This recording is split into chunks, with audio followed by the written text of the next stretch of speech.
Hey everyone, Aaron here, and welcome back to the Anime Talk, the show where I talk about some of the cutest stuff. Oh god, anime plushies are so cute. Oh god. Anyways, it's okay, calm down, relax, take a deep breath. Okay, I'm okay. I'm okay. Well, I'm okay. Oh god, it's so cute. Look at the little Hatsune Miku quarter plushie. Oh shit. Anyways, now I swear I'm a guy. I'm a straight guy. I swear. So with that being said, today on the Anime Talk, we're going to be talking about anime merchandise. What does it do for the industry? Why do people love it so much? We're going to look into some of those things. Now, I want to start thanking people if they always do this all the time, where they give me topic ideas. And I started doing this originally, because I'm not going to take credit for stuff that I did not do solely. Miss Overthinker was the one who gave me a list that I told you guys in probably the thank you video if you watch that I'm gonna be thanking her for a lot of these anime talks and stuff coming soon, and also a few debates too that I've decided to make some of her ideas into debates rather than anime talks. So thanks a lot, Miss Overthinker. I really appreciate it. She's awesome, and let's continue on now. Now, anime merchandise is something of, I want to say, the mecca of people wanting something from anime world and in general the anime industry. What I mean by that, and the Mecca, if you guys don't know, is the pilgrimage concept, and have people go in there for the pilgrimage. The concept, though, is that you want to get something that is merchandise for your favorite series to show your love for the favorite series. So people will get keychains, people will get plushies, people will get the DVDs or Blu-ray combos, people will get statues, etc., etc. And there is nothing inherently wrong with that because that it helps do two things. One, a lot of those people don't realize that that's actually a huge boon for the anime industry. When you get those statues, those really sometimes superly overpriced statues, if you get them from either the retailer that actually sells them, or if you get them from legit source rather than kind of a third party, you're actually giving a lot back in terms of who gets it back in the anime industry. You give it back to the companies that make the animes that you like so much.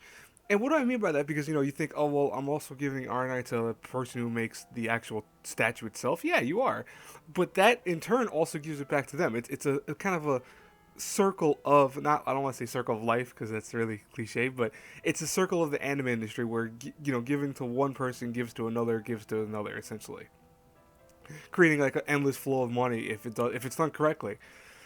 Now, what's funny about anime merchandise is a lot of people don't understand it. I've met a lot of people that they talk and they're like, I'm never gonna buy a plushie, I'm never gonna buy a statue, or why would I spend money on useless stuff like keychains and stickers and all that? And there's inherently nothing wrong with that kind of concept and that thought process, because realistically, it is a hard thing to say. Why are you gonna buy a statue if you really have no interest in owning statues? Like me personally, I own only, I think, what, 8 statues, seven, 9 statues around that, and they're not all animated stuff. They're video games also, but I typically don't go for anything super expensive. Like most of my statues, if you put them together price wise, would be like a couple $100s in total. Like, I mean, and that's adding them all together. It's not adding them individually, because I don't really like the whole concept of spending a lot of money on stuff like that. But that doesn't mean that my friends, for example, I know a lot of friends who own huge cabinets of full of anime statues that each range from some of them being like $800 to $200, and that's where their primary money goes into. It doesn't really go into buying just solely anime or collector's editions. It goes into buying statues. That's nothing wrong with that, because the statues are like the old days of things too. Many of you don't know because you might be a little too young for this, but statues don't solely exist for anime. They used to exist for Batman, Superman, Spider-Man, etc. Stuff from the comic book days. From that, they're not a new thing. They've been around for a long time. But the anime industry, realized, hey, you know what? Those statue things do very good. Let's do that. And when you started seeing anime come out more so in the West and more so in the East, of course, primarily in the East, they started making more statues, of your favorite characters from anime series. Predominantly, there's a lot of girl statues. There's a lot of the cooler guys get statues. Not really the stuff like, you're not gonna see Toma from a certain magical index flood the market with a whole bunch of different types of statues. But you might see Index have like 3 different statues associated to her. Or excuse me, I lost my voice for a second. You might have like Index, who has the like a bikini statue, and you might have her with the regular attire, that priestess garb type attire. You might have her with a schoolgirl outfit. There's a reason for that. They want to make sure that someone is aimed at specifically for that item. So you have the people who love swimsuits, and you have the people who love the kind of priestess garb, and you have the people who love the schoolgirl outfit fetish. You want to aim for that. There's no, it seems weird to everyone that's like, why would you ever buy? They know what they're doing. Anime merchandise is specifically targeted toward people to make them buy it. They want to buy it.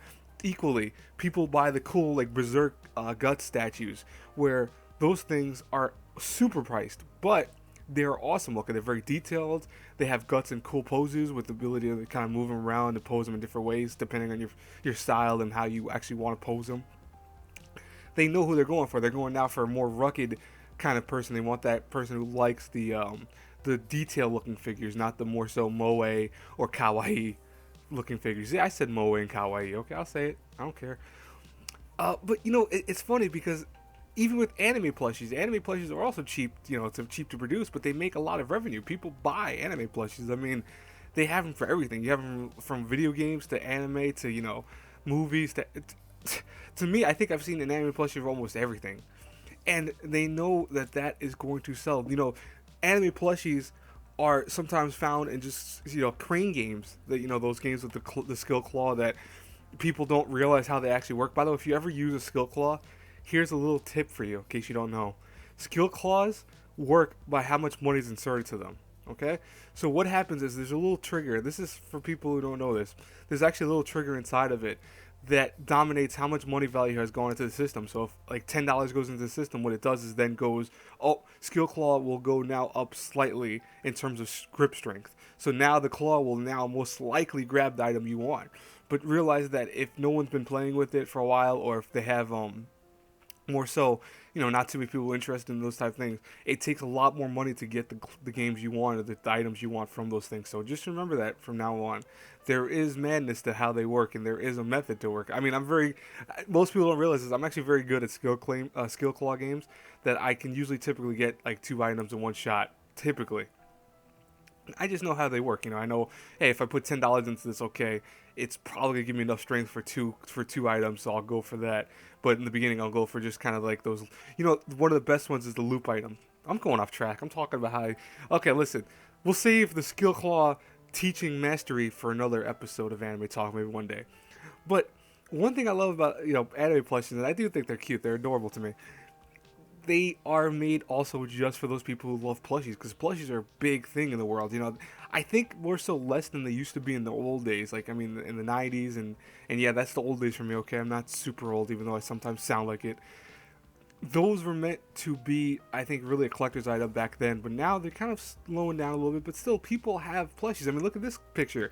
This is a picture of someone having 1,000,000 different plushies. There's nothing wrong with that. I know people that have a couple hundred, and they stack them everywhere. They put them on their bed. They put them everywhere, just kind of be goofy and nice. They look really cool when you have them in certain positions and stuff like that. But merchandise is meant to sell. Anime merchandise in general, those keychains that people hate so much. Listen, think about it realistically, okay? So we'll say the keychain costs $3.59 or something like that, or $3.99 to buy, okay? Now, probably to make it, probably costs maybe $1. Maybe. We're just roughly stretched that. I'm not saying I'm an expert with this. I'm just saying numbers. You're making it back, so then the actual company that made it gets back a portion of it, mostly like half of it, and then the other company gets half of it. That's a dollar split in between. You buy 100 people buy that. Look at the money you just made already. You just made $100 for both companies. So they're seeing revenue from both ways. Now that might not seem, well, that's not a lot of money, right? That is a lot of money when you think about it, because it's not taking a lot to make the item. So it's taking more money to make sure that the people that work there are paid and stuff like that.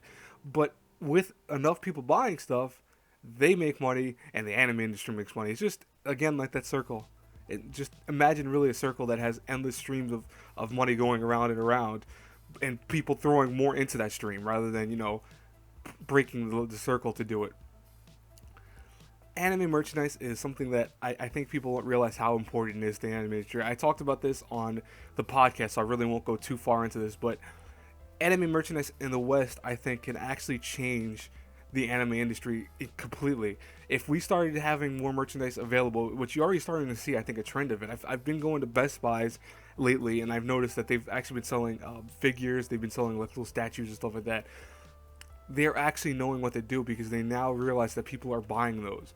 And if you see that, if you really think of one of those, or if you want to buy one, hey, why not buy one? It's not, don't spend a lot of money. I'm not saying spend $100 on those, but if you find one that you think is relatively cheap and you really want it, maybe get it. Maybe you think about getting it or saving up for it, because that really does show that people are interested in stuff like that. And then more people and more people and more people start spending money on the merchandising, which really, in the East, is what their primary focus is on, because they know people want those merchandises. They those hug pillows, the love pillows, which are very creepy, but they do sell. The various other plushies, the toys, the figures, the games. Anime industry is important, but anime merchandise is even more important. Just telling you guys that. Anyways, guys, I hope you enjoyed this anime talk. As always, please like, comment, subscribe. It really helps me out a lot. And as always, until we talk again later in the next anime talk, which is not the actual ending of this, but I'm just making it up on the top of my head right now, because I almost thought this was a review for a second. I've done that so many times, not funny. Have a great weekend, guys, or a great week, whatever it is when this comes out. Bye-bye, everyone.